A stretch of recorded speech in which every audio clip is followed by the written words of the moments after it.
السلام عليكم ورحمة الله وبركاته. فيديو جديد وإن شاء الله هنشتغل مع بعض كوفية بغرزة بسيطة جدا.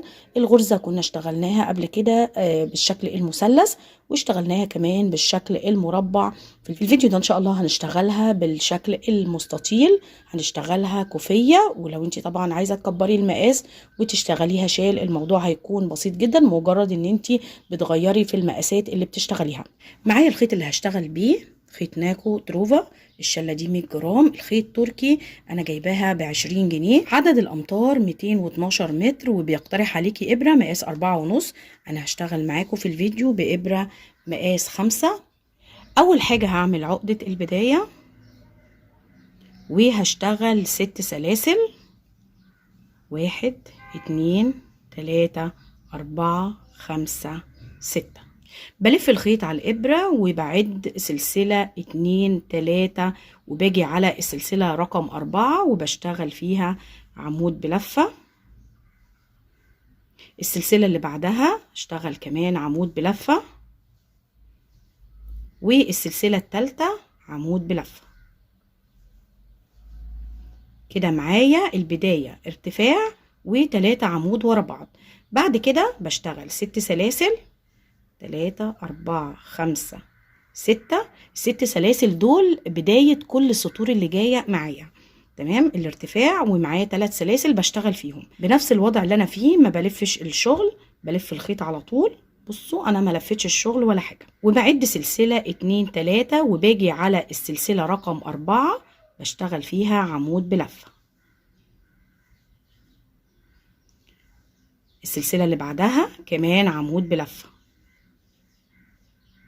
السلسلة اللي بعدها عمود بلفة. كده نفس الطريقة اللي اشتغلتها قبل كده، ارتفاع و3 عمود بلفة ورا بعض. بصوا الشكل بقى كده. دلوقتي بلف الشغل بتاعي، بس بلف الجزء اللي انا اشتغلته في البداية، بلف ال3 عمود وارتفاع بالشكل ده. بصوا الوضع كده، بجيب وبلفه على الظهر بالشكل ده، تمام. باجي هنا في الارتفاع، في الفراغ بتاع الارتفاع الاخير ده، بدخل فيه وبقفل بمنزلقة، وبعدين بشتغل 3 سلاسل ارتفاع. بلف الشغل وباجي في نفس المكان اللي قفلت فيه بالمنزلقة او الارتفاع، ومعاه 3 عمود بلفة مع بعض في نفس الفراغ. اول عمود، العمود التاني، العمود التالت. كده السطر التاني اهو، البداية اهي، والسطر التاني بقى فيه مجموعتين. ده التزايد بتاعي. بعد كده ببدأ السطر الثالث زي ما قلنا، الارتفاعات بتاعتنا او بدايات السطر بتاعتنا هتكون كلها 6 سلسلة ورا بعض. 3 4 5 6. مش هلف الشغل، انا بلف الشغل بعد ما بشتغل اول مجموعة. اول مجموعة بشتغلها على الاتجاه اللي انا لسه عليه. بعد سلسلة 2 3، بلف الخيط وباجي على السلسلة الرابعة وبشتغل عمود بلفة. بلف كمان مرة، السلسلة اللي بعدها عمود بلفة، بلف كمان مرة، والسلسلة التالتة عمود بلفة. بصوا كده، بقوم لفة الجزء اللي انا اشتغلته، السطور اللي انا اشتغلتها بقوم لفاها على الظهر كده اهو. وباجي في اول ارتفاع في المجموعة اللي عليها الدور، بدخل بين العمود والارتفاع وبقفل بمنزلقة عشان اكمل السطر بتاعي. باخد ارتفاع 3 سلاسل. الارتفاعات اللي بتكون خلال السطر كلها بتكون 3 سلاسل، لكن بداية السطر بتاعي بتكون 6 سلاسل ورا بعض. بعد ال3 سلاسل باجي في نفس الفراغ وبشتغل 3 عمود بلفة ورا بعض. 1 2 3. باجي على الارتفاع اللي بعده اللي هو الفراغ اللي بين العمود الاخير والارتفاع، بقفل بمنزلقة. باخد ارتفاع 3 سلاسل وبكمل المجموعة بتاعتي جنب الارتفاع في نفس الفراغ 3 عمود بلفة. 2 3. كده السطر التالت خلص معايا. بصوا الشكل بقى كده، اول سطر مجموعة واحدة، السطر اللي بعده 2، السطر اللي بعده 3. هنبدأ السطر الرابع وهناخد ارتفاع 6 سلاسل. 3 4 5 6. وباجي في السلسلة الرابعة وبشتغل عمود، السلسلة الخامسة عمود، والسلسلة السادسة عمود. انا لسه ما لفتش الشغل بتاعي. المجموعة بتاعتي اهي في السطر الجديد، بقوم لفة القطعة اللي انا اشتغلتها كده على الظهر، وباجي هنا بعدي اول مجموعة وباجي على الفراغ اللي بين العمود الاخير والارتفاع، بقفل بمنزلقة وباخد ارتفاع 3 سلاسل، باجي في نفس المكان بلف الخيط وبشتغل 3 عمود بلفة ورا بعض، تاني عمود، تالت عمود. كل مجموعة بقفلها في المجموعة اللي بعدها بمنزلقة. المجموعة اللي بعدها اهي باجي في الفراغ اللي بين العمود الاخير والارتفاع في المجموعة، بدخل في النص كده وبقفل بمنزلقة. بعد ما بقفل بمنزلقة باخد ارتفاع 3 سلاسل وبشتغل في نفس المكان جنب الارتفاع 3 عمود بلفة، 1 2 3. باجي على المجموعة اللي بعدها اهو، دي اخر مجموعة في السطر، بدخل بين العمود والارتفاع وبقفل بمنزلقة، باخد ارتفاع 3 سلاسل وبلف الخيط وباجي في نفس المكان وبشتغل 3 عمود بلفة ورا بعض، 2 3. السطر الرابع خلص معايا. الشكل بقى كده، كل سطر بيزيد عن السطر اللي قبله مجموعة. هنبدأ السطر الخامس، ارتفاع 6 سلاسل، 2 3 4 5 6. ما بلفش الشغل، بلف الخيط بس وبعد سلسلة 2 3، باجي على الرابعة وبشتغل عمود بلفة، الخامسة عمود بلفة، والسلسلة السادسة عمود بلفة.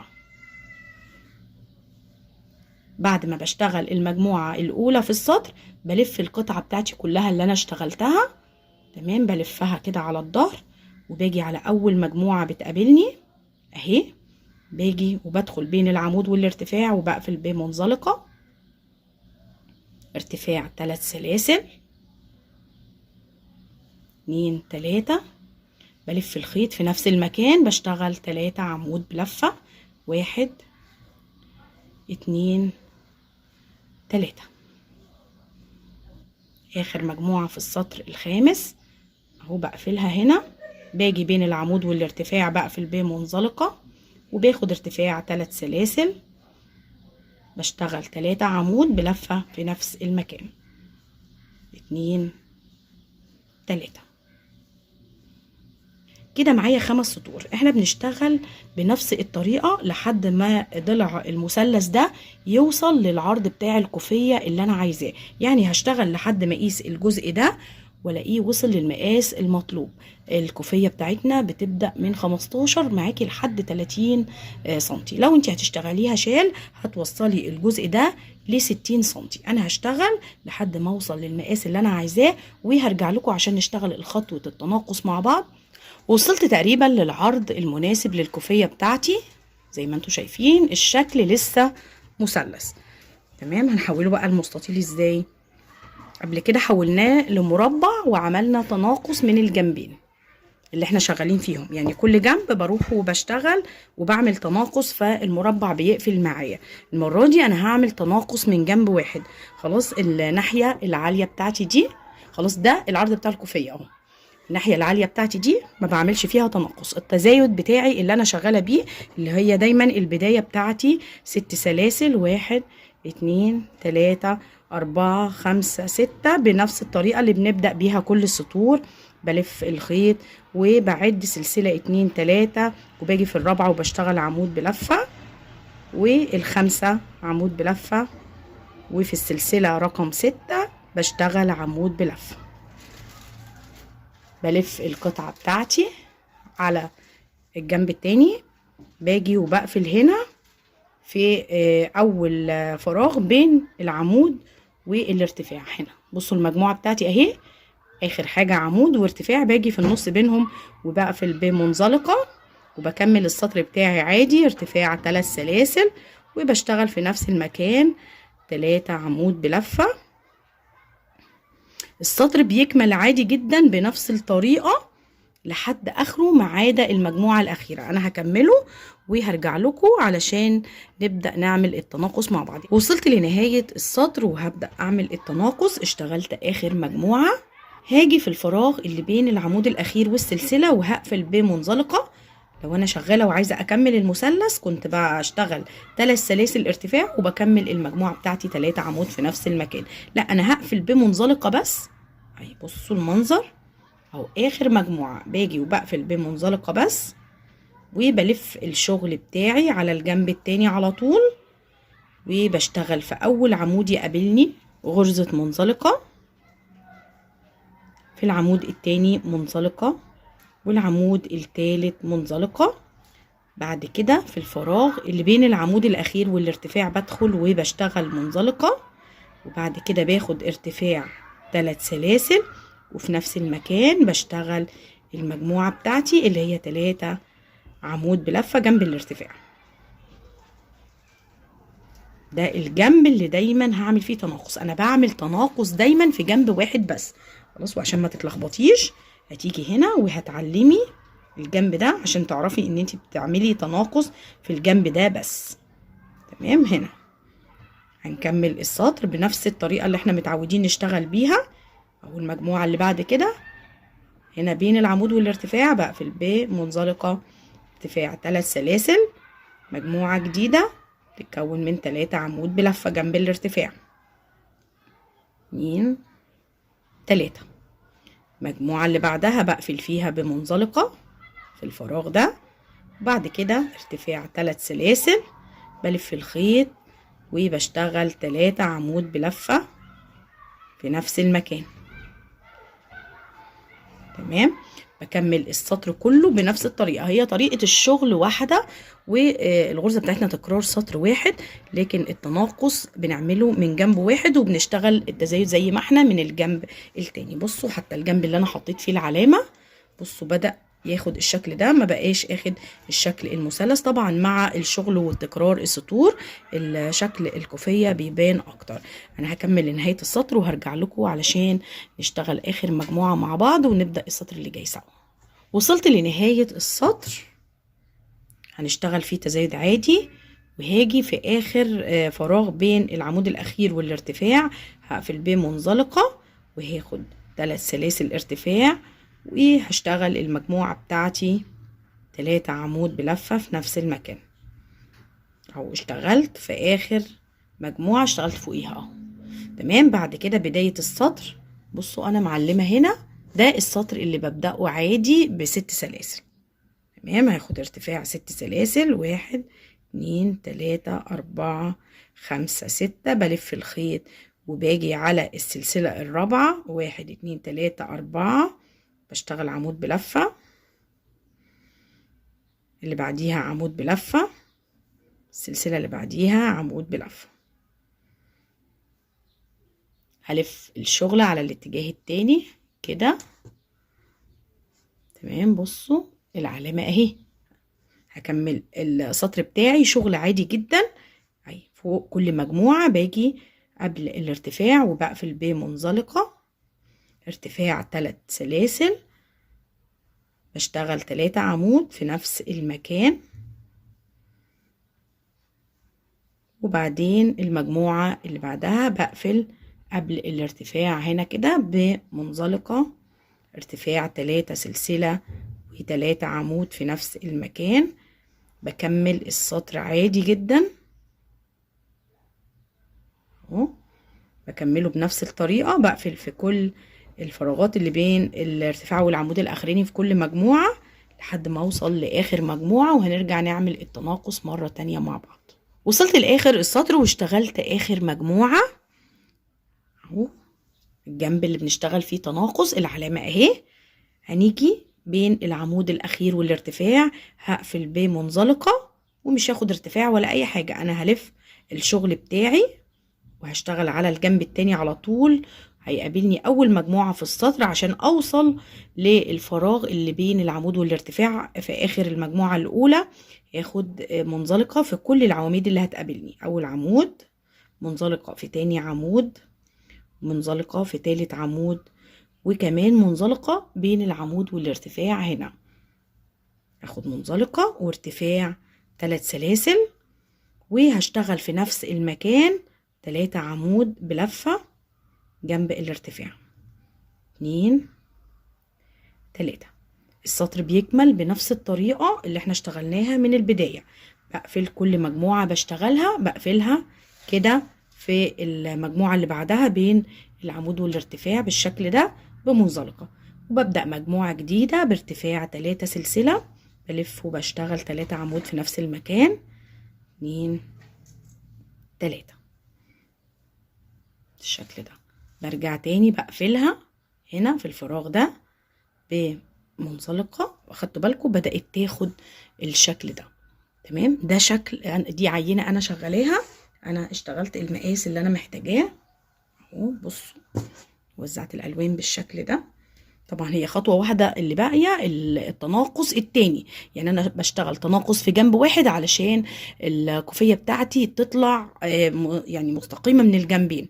بعد كده بشتغل تناقص من الجنب التاني علشان اقفل المثلث اللي في الجنب ده ويبقى الكوفية كلها مستطيلة. بصوا توزيع الالوان بتاعي وشكل الغرزة اهو. انا وصلت العرض بتاعي من هنا ل 26 سنتي. بصوا وزعت الالوان بالشكل ده. وسع لكم الكادر شويه. انا وزعت عشوائي، يعني ما عدتش سطور او مش عاملاها بطريقه منتظمه، يعني سطرين من اللون البامبي ده او سطرين من الرمادي، سطرين من الاوف وايت، 5 6 ما بعدش. تمام، بصوا الشكل كده اهو، ده شكل الغرزه. تمام، الخطوه اللي جايه هنشتغل التناقص على العينه بتاعتنا، وبعدين هوريكم شكل الكوفيه في الاخر بيكون عامل ازاي. دي العينه اللي انا شغلاها، هنكمل وبعدين هرجع لكم تاني علشان نشتغل جنب التناقص ونقفل القطعه دي مستطيله. وصلت طول الكوفيه ل 180 سنتي الشكل بقى كده اهو. تمام، وهنبدأ نعمل التناقص من الجهة التانية علشان الكوفية تاخد الشكل المستطيل من الجزء ده. احنا كنا شغالين تناقص من جزء واحد ثابت اللي بنشتغل عنده غرز المنزلقة عشان نوصل للمكان اللي هنشتغل فيه، والجنب التاني كنا بنبدأه بارتفاع 6 سلاسل ونشتغل المجموعة بتاعتنا. لا، احنا المرة دي هنعمل بقى خلاص طالما وصلنا للطول اللي احنا عايزينه من الجنب الطويل ده. احنا بنقيس من الجنب الطويل ده مش من الجنب اللي فيه العلامة اللي بنشتغل فيه تناقص. مجرد ما وصلنا للمقاس اللي احنا عايزينه من الجنب ده بنوقف التزايد بتاعنا وبنبدأ نعمل تناقص من الجنبين عشان الشكل ياخد الشكل المستطيل. هنشوف ازاي مع بعض. خلاص، ده الجنب اللي المفروض كنا دايما بنبدأه بارتفاع 6 سلاسل.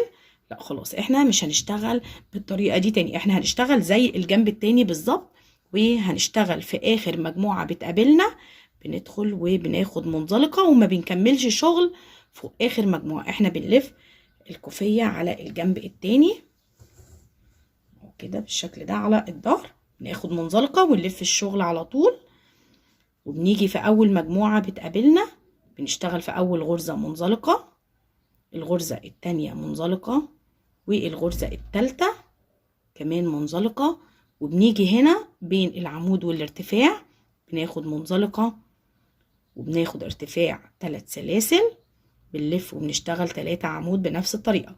يبقى التغيير بيكون في أول مجموعة وفي آخر مجموعة. بنيجي فوق آخر مجموعة بناخد منزلقة ونلف ونرجع بالسطر وبنوصل للآخر، وبناخد برضو منزلقة فوق آخر مجموعة بنوصل لها وبنلف وبنرجع بالسطر تاني. تمام، المجموعة اهي بنيجي بنقفلها في المجموعة اللي بعدها، بناخد ارتفاع 3 سلاسل و3 عمود في نفس المكان، او كل مجموعة لازم نقفلها بمنزلقة في المجموعة اللي بعدها بين العمود والارتفاع كده. تمام، ارتفاع 3 سلسلة بنلف ونشتغل 3 عمود في نفس المكان.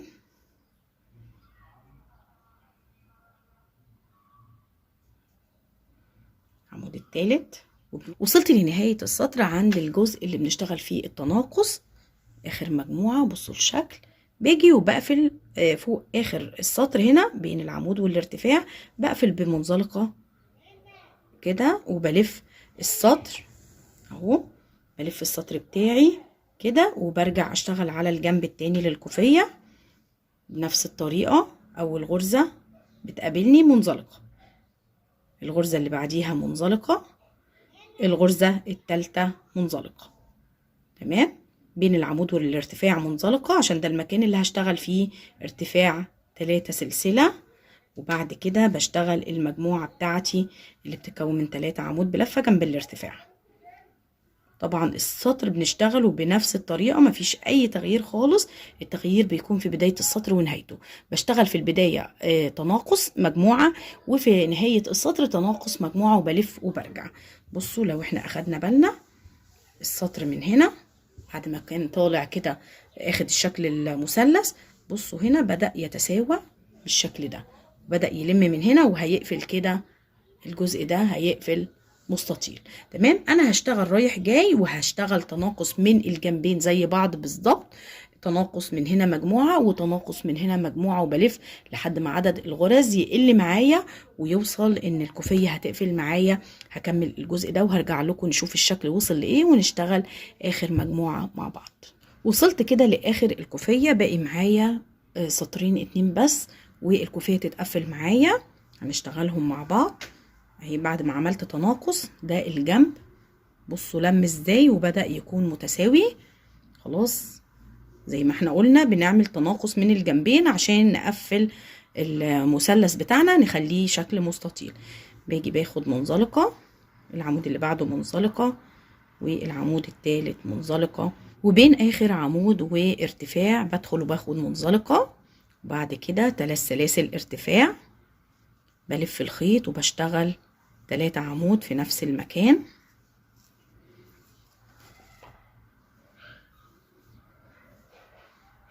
العمود الثالث باجي على المجموعة اللي بعدها بقفل بمنزلقة، ارتفاع 3 سلاسل و3 عمود في نفس المكان. 2 3. انا عملت تناقص في بداية السطر، هعمل كمان تناقص في نهاية السطر، يعني هقفل بمنزلقة وهلف على الجنب التاني. خلاص دي اخر حاجة هشتغلها او اخر مجموعة هشتغلها اهي. بصوا اللي باقي معايا مجموعة واحدة هنا علشان الضلع ده يتكون معايا. باجي وباخد منزلقة في اول عمود، العمود التاني منزلقة، والعمود التالت منزلقة، وبين اخر عمود وارتفاع باخد منزلقة، ارتفاع 3 سلاسل، بلف بشتغل 3 عمود في نفس المكان. تمام، خلاص دي اخر مجموعة. باجي هنا بين العمود الاخير والارتفاع بقفل بمنزلقة كده، السطر اتقفل معايا، بسحب الخيط وبفصله.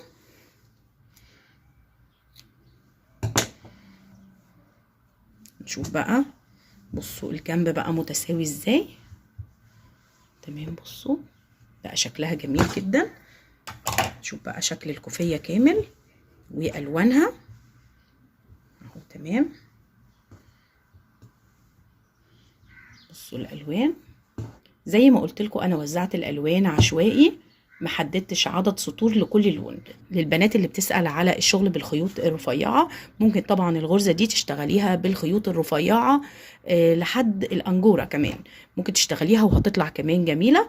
مش مستحبة قوي الخيوط السميكة، ده خيط كان متوسط السمك. الخيوط السميكة هتديكي حاجة تقيلة وناشفة، فخليكي لحد الخيط المتوسط، وممكن تنزلي للخيط الرفيع هتكون جميلة جدا معاكي. تمام كده، باقي خطوة واحدة بس وهي تركيب الشراشيب. زي ما احنا شايفين الحرف بتاع الكوفية متساوي، ممكن ان انت ما تركبيش شراشيب ولا اي حاجة. كمان مش محتاجة ان انت تشتغلي على الاطراف بتاعتها من هنا بغرز حشو او اي حاجة تسويها، مجرد ان انت هتداري الخيوط دي وخلاص. على كده انا هركب لها شراشيب. ده شكل الكوفية بعد ما ركبت الشراشيب. بصوا انا دخلت الالوان التانية مع الخيط بتاعي، بصوا شكلها اهي. تمام، ده شكلها كامل. الكوفيه اخدت 300 جرام بالظبط بالشراشيب. انا مش عامله الشراشيب كثيفه قوي، انا ركبت في كل مكان ركبت 4 خيوط بس، طولها 2 متر والعرض 26 سنتي. استعملت خيط نايكو اتروفا واشتغلت بإبرة مقاس 5. اشتغلت كمان مع الكوفية الايس كاب ده هو علشان يكون طقم. الايس كاب اخد 100 جرام بالظبط، طوله 28 سنتي. اهو ده شكله من قريب، نفس توزيع الالوان بتاع الكوفيه. ده الجزء الاسترتش. الايس كاب ليه فيديو بالتفصيل على القناه، هحط لكم لينك للبنات اللي محتاجه ان هي تشتغل الايس كاب. ده الطقم كامل اخد 400 جرام بالشراشيب وكوره البونبون. اتمنى ان شاء الله ان الكوفيه تكون عجبتكم. هستنى طبعا رايكم في التعليقات، ولو عجبكم الفيديو دوسوا لايك، واللي لسه بيشوفني لاول مره وما عملش اشتراك يدوس على كلمه اشتراك او سبسكرايب الموجوده تحت الفيديو، وكمان يفعل الجرس علشان يوصلوا كل جديد من الفيديوهات اللي بتنزل على القناه. والسلام عليكم ورحمه الله وبركاته.